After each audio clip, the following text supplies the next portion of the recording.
जब कोई व्यक्ति अपने घर से बाहर निकलता है कुछ कमाने के लिए, अपना धंधा करने के लिए, तब अनजाने शहर में अनजानी जगहों पर कुछ अनजाने लोग मिल जाते हैं और उनसे कई ऐसे रिश्ते बन जाते हैं। कभी दोस्ती का रिश्ता, तो कभी कई भाई बहन का रिश्ता, तो कभी चचा या पिता का रिश्ता। जब ऐसे रिश्ते बन जाते हैं तो वो लोग अपने लगने लगते हैं, भले ही चाहे वो कितने बुरे हों, चाहे वो कैसे भी हों, वो बुरे लोग भी कई बार बहुत अच्छे लगने लगते हैं। आज की कहानी जो मैं आपको सुनाने जा रहा हूँ, इस कहानी में कुछ ऐसा ही होता है। एक अनजान चेहरे से पहले नज़दीकियाँ बढ़ती हैं, फिर एक रिश्ता बनता है भाई और बहन का, वो भी मुँह बोली बहन। एक ऐसा रिश्ता जिस पर हम सबसे ज़्यादा विश्वास कर सकते हैं, सबसे ज़्यादा यकीन कर सकते हैं। लेकिन वो मुँह बोला भाई कुछ ऐसा करेगा किसी ने सोचा नहीं था। उसने एक नहीं, दो नहीं, बल्कि 3 कत्ल करता है, और वो भी अपने दोस्तों के साथ मिलकर सामूहिक बलात्कार करता है। इस घटना से न केवल उस इलाके में बल्कि जहाँ जहाँ तक ये खबर जाती है वहाँ तक लोग हिल जाते हैं, डुल जाते हैं, सोचने पर मजबूर हो जाते हैं कि कोई इंसान इस हद तक कैसे जा सकता है। मामला जब अदालत तक पहुँचता है तो अदालत इन आरोपियों को सजाए मौत का हुक्म देती है। साथ ही ये कहती है कि जब तक क्या इनकी प्राण ना निकल जाएं, तब तक इन्हें फांसी के फंदे पर लटका कर रखा जाए। आदाब, नमस्कार, सत श्री अकाल। मैं उस्मान सैफ़ी। आज की जो सच्ची घटना मैं आपको सुनाने जा रहा हूँ, ये सच्ची घटना है राष्ट्रीय राजधानी क्षेत्र दिल्ली के पश्चिम इलाके की। दरअसल दिल्ली पश्चिम का एक इलाका है ख्याला, और उसी का ही एक मोहल्ला लगता है रघुवीर नगर। दरअसल एक रघुवीर नगर की कॉलोनी के अंदर, एक मकान के अंदर कई लोग थे जो यहाँ पर रहते थे। एक व्यक्ति जो फेरी लगाकर अपने घर वापस आता था। बात कर रहा हूँ 21 सितंबर 2015 की सुबह लगभग 6:30 बजे के आसपास, जब वो अपना काम करके सुबह सुबह अपने घर वापस पहुंचता है। जैसे ही उसने दरवाज़ा खोलने की कोशिश की तो दरवाज़ा खुला हुआ था, और धक्का लगाता है तो दरवाज़ा आसानी से खुल जाता है। अपने आँखों के सामने जो देख रहा था, उसे देखकर उसकी दुनिया पूरी तरह से हिल चुकी थी। पत्नी दिखाई देती है, लेकिन वो खून से बहुत बुरी तरह से लथपथ थी, नहाई हुई थी। पास में ही उसका एक बेटा जिसकी उम्र लगभग 6 साल के आसपास होती है, एक बेटी जिसकी उम्र लगभग 7 साल के आसपास होती है। उनके पास जाकर देखता है तो एक के गले में रुमाल सा बंधा हुआ था, एक के गले में दुपट्टा बंधा हुआ था। तीनों की सांसें पूरी तरह से थम चुकी थीं।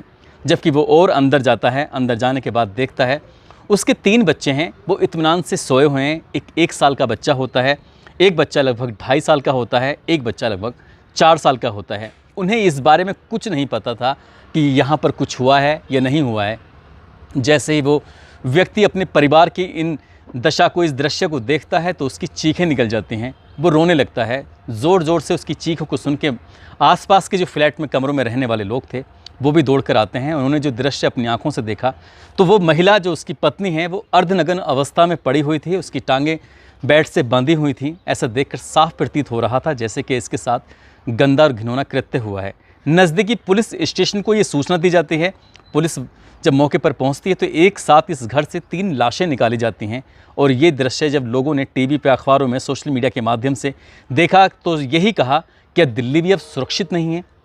साल 2015 की इस घटना ने पूरी दिल्ली को झकझोर कर दिया था।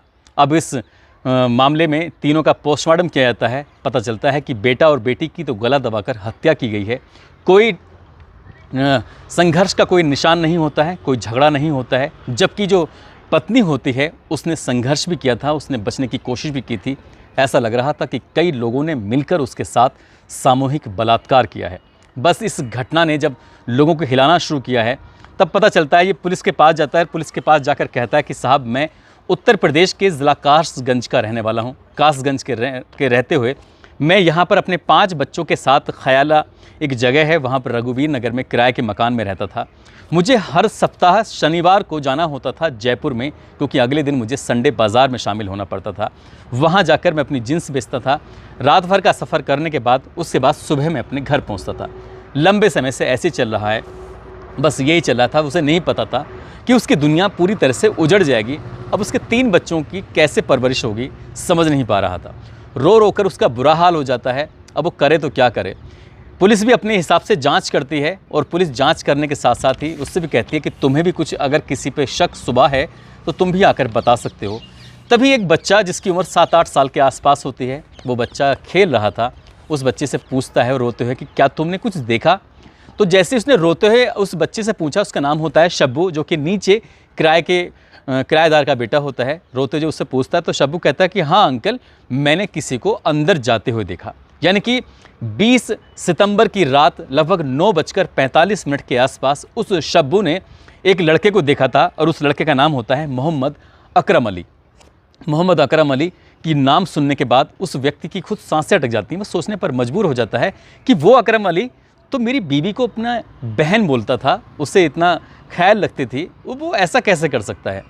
तुरंत ही वो उससे पास जाता है, उससे बातचीत करने की कोशिश करता है तो पता चलता है कि वो तो यहाँ से भाग चुका है, गायब हो चुका है। तभी वो पुलिस के पास जाता है, पुलिस से जाकर कहता है कि मोहम्मद अकरम अली पर मुझे शक है, हो सकता है कि उसने कुछ किया हो। पुलिस ने अब उसकी धरपकड़ करनी शुरू कर दी।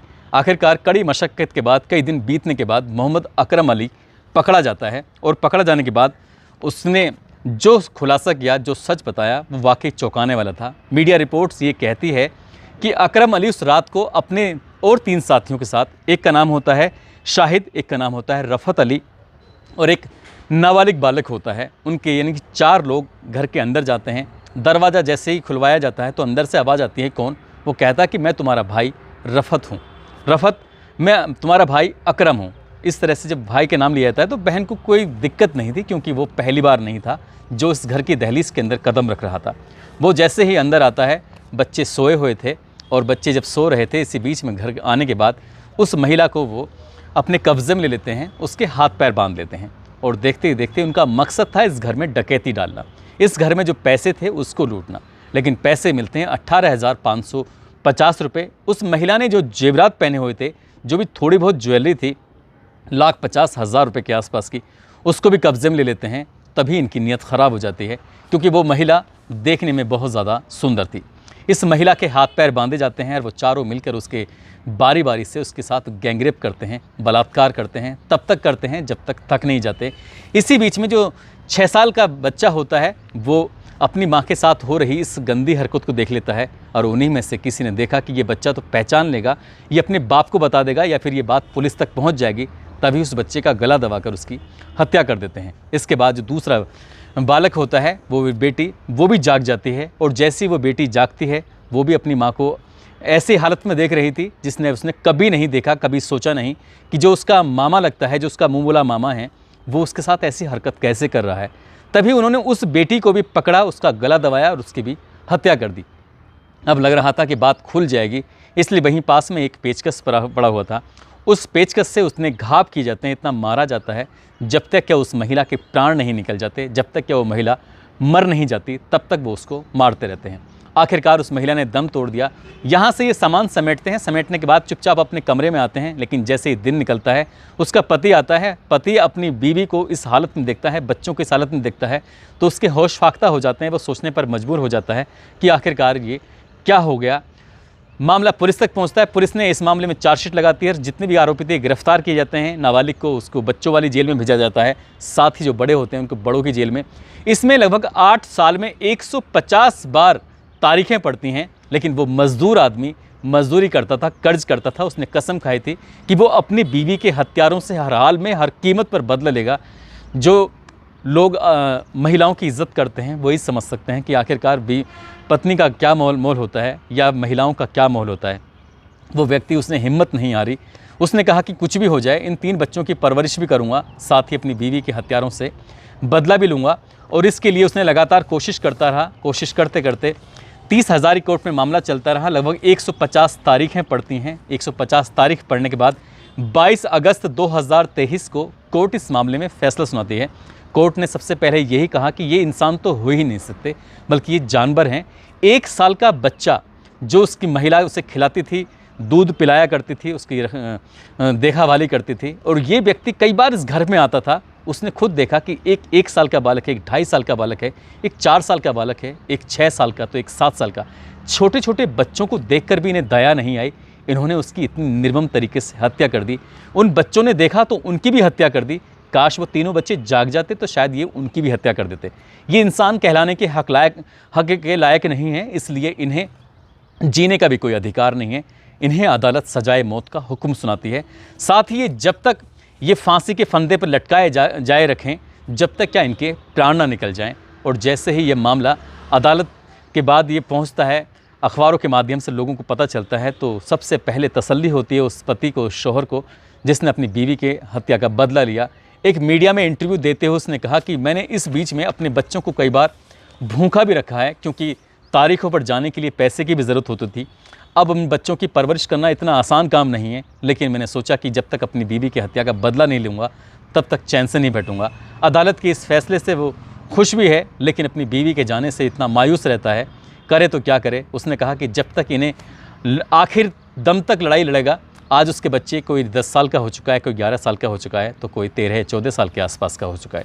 दोस्तों, इस पूरे घटनाक्रम को सुनाने का उद्देश्य किसी को परेशान करना नहीं है, किसी का दिल दुखाना नहीं है, बल्कि आपको जागरूक करना है, आपको सचेत करना है, आपको बताना है कि अनजानी जगह पर कुछ ऐसे रिश्ते जो बन जाते हैं उन पर भी आँख मूंद कर विश्वास न करें।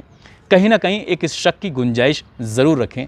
इस महिला से थोड़ी सी गलती यही हुई है कि रात के 9:30 या 10 बजे के आसपास का जब वक्त हो चुका था, घर में उसका पति भी नहीं था, 3-4 लोग एकदम अचानक घर के अंदर घुस आते हैं और उसने आने की परमिशन भी दी। काश वो कहती कि सुबह आना, जो भी बात करनी है सुबह बात करेंगे, तो उस महिला की ज़िंदगी कभी खतरे में नहीं पड़ती।